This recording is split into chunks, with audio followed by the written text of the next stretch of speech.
I enjoyed it today is Fernando Padilla, who fights Sean Woodson at UFC Tampa. That fight is on December 14th. So, Fernando, I want to get talking about your fights, the past, the present, the future, all that kind of stuff. But I did have to ask you about somebody else's fight first, because I know one of your main guys, Roberto Romero, was in there for his UFC debut on short notice. Didn't come away with the win, but you got a chance to be there for him. What was it like seeing your buddy sort of get that chance to step up and get his shot? Well, I mean, honestly, it was amazing. I mean, see, obviously, uh, me getting there is crazy, but being able to be there for someone, sorry, that you've been so close for so long, and just see him like just make one of his dreams come true. It was amazing. Obviously, the arena, the sensation, New York, everything was pretty special. So yeah, man, incredible experience. That's awesome to hear. Now, I was going to ask you a little bit later on, but you sort of prompted it here. Most of your fights so far have been in the Apex, 2 out of 3 in the UFC. You're getting another big show this time on the road, not necessarily in Vegas. When they came to you with this offer, was it a little bit sweeter knowing you were going to get a big crowd? Yeah, yeah, obviously. I mean, I always said this. They asked me this question before when we were on the on the pandemic and the pandemic stuff, right? And it's cool to fight with with a small people or a small crowd, but I mean, we're doing this since I started doing this. I wanted people to see, right? Like we crave the arena, we crave the sensation of people screaming, and that's what I always look for. I like an arena. I like when people screams. I don't know. I feel that the energy is different, obviously, with more and more people, and it makes the fights more fun sometimes. And you mentioned wanting that from like the very beginning. So I've obviously got to ask you, when did that dream sort of start for you? When did you decide, like professional? I want to get punched in the face for a living, or do the punching in the face for a living. When was that? When was that your decision? I mean, I always have like fights with since I was really young, in the streets, in school. So fighting was always there for me. But when I stepped into the MMA mats back in Chihuahua, in Fight Club Chihuahua, Templana, Chihuahua, I remember it was completely different. Just the sensation of uh being able to do jiu-jitsu, hit the back, strike. I don't know, everything like it just like surround me with everything that I kind of like liked, and I just fell in love with the sport. I just I, fell in love straight up with it. I love that. Now, you mentioned getting in scraps when you were a kid. Were you a kid who was in trouble a lot from your scraps? Were you somebody who Yeah. found their way out of it most of the time? Tell us a little bit about that. No, I mean, I used to, I don't know. I feel that now that I'm a professional and I'm older, I can explain it more as like, I always have that edge of competition. Like if a kid push me, I push them back. If they punch me, I punch you back. Like, are we competing? Are we gonna fight? And like I always liked it in terms of fighting. Like in little kid parties, like I was always the kid that was in the bouncy house, and he was like kicking someone else or wrestling with someone else. And I think that obviously when I was from like 12 all the way to like probably 15, WWE was like what I lived for. I remember all the battles with my cousins on the beds in my grandma's house, in the couches, just like creating your own stuff. And I feel that even since those moments, I was already like into fighting. And then I remember with the same cousins, I started watching the fights of Pride, like knockout compilations of highlight compilations of Pride. And I was like, oh, that's pretty dope. That's pretty dope. And I didn't even understand that it was MMA at that time. But then um I don't know, you grow up and then you start looking for other stuff. A lot of my one of my best friends in middle school, he was practicing MMA, and he used to tell me how he was. I remember we were on the classroom, and he used to tell me all these stories about how he used to train, about the coaches. And fast forward like 6 months after we had conversations like that, I was already on that gym, meeting those coaches, and I don't know. I already knew that I wanted to do that. Like I tell you, when I step on those mats, like it was just I just fell in love. I dig it. I dig it. Now, now the UFC is owned by the same guys as WWE. So is that still like a pipe dream in the back of your mind for someday? Like maybe one day we make the crossover? Yeah, probably. You never know. You never know. I mean, it requires a lot of athleticism to be there. But hey, if I have a chance, why not? You know. For sure, for sure, for sure. Now you mentioned 10th Planet Chihuahua in getting your start there.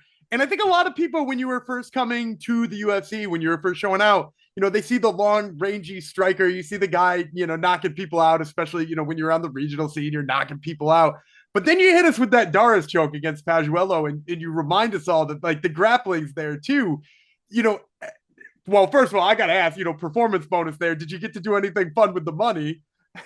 Upgrading life. Yeah. Honestly, just having a better situation, place to live, and just upgrading myself as a human being. And I think I took care of that pretty good, and it's just now a question of keep evolving and getting a better in life. I like that. And now, obviously, to follow up, you get that submission win. You sort of remind people that, like, that's the dangerous part of me, too. Was it a little bit extra special that you got, both the recognition of the performance bonus and sort of reminded people of your roots? Yeah, I mean, I was looking for a finish on that fight. I think I always look for finishes, but with Kyle Nelson, I came up short, and with Julian, it was a controversy, and that was the only thing that I didn't like. The like controversy part is like I did my job. I hit him till the referee told me, but then I had a lot of people close to me, people that I really care about their opinion in terms of my career, telling me that like, yeah, man, you probably need to be a little bit more aggressive. Don't stop just because they say stop. Like let the referee grab you and like push you out, right? And uh and I was just trying to keep that mentality, like, okay, I'm gonna finish this guy. So when I saw the opportunity, when he came up, like the way that he stand up, I knew like I had the vice grip, and he just turned into the dark show.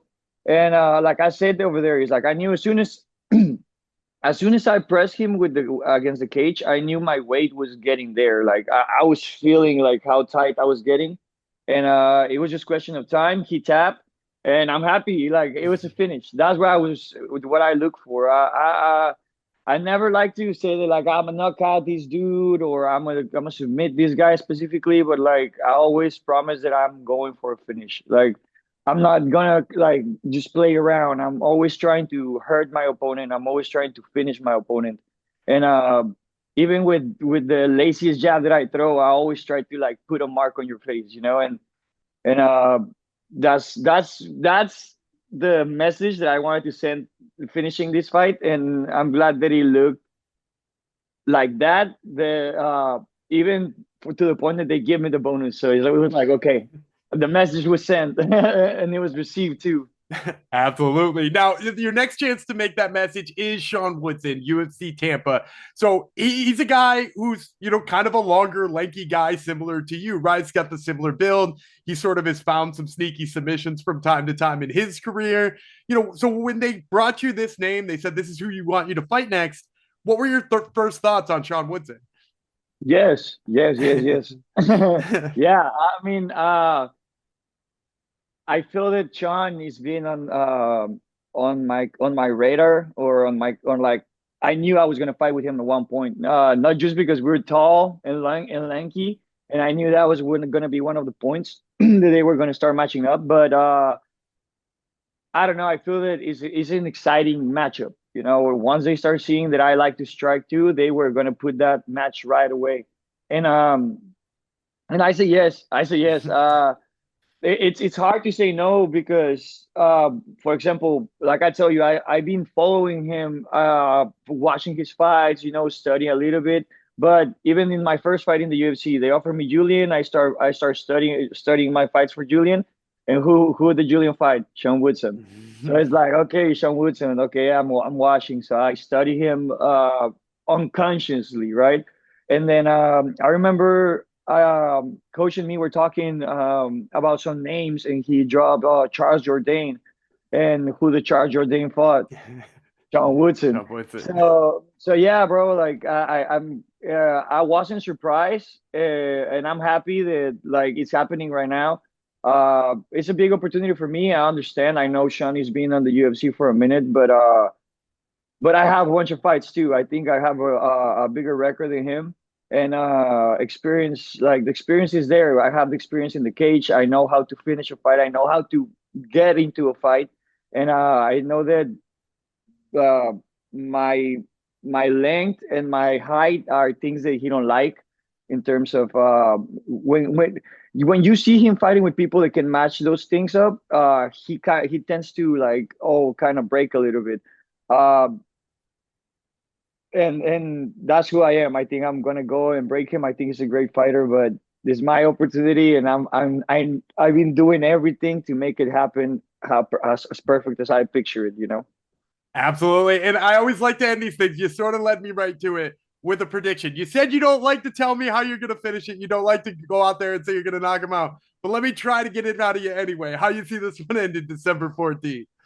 Listen, I always say this when I'm ready, I'm prepared. They're gonna hear me saying it in a lot of fights and a lot of coming up fights and in the past fights I said this, but I'm gonna prepare myself to go on a 15-minute war. If we're gonna fight for 15 minutes, we're gonna fight for 15 minutes. I'm not gonna look at you. I'm not gonna just try to wrestle, but like I'm a mixed martial arts. I'm a middle martial artist, and I'm a MMA you into this fight. I'm gonna make my fight happening.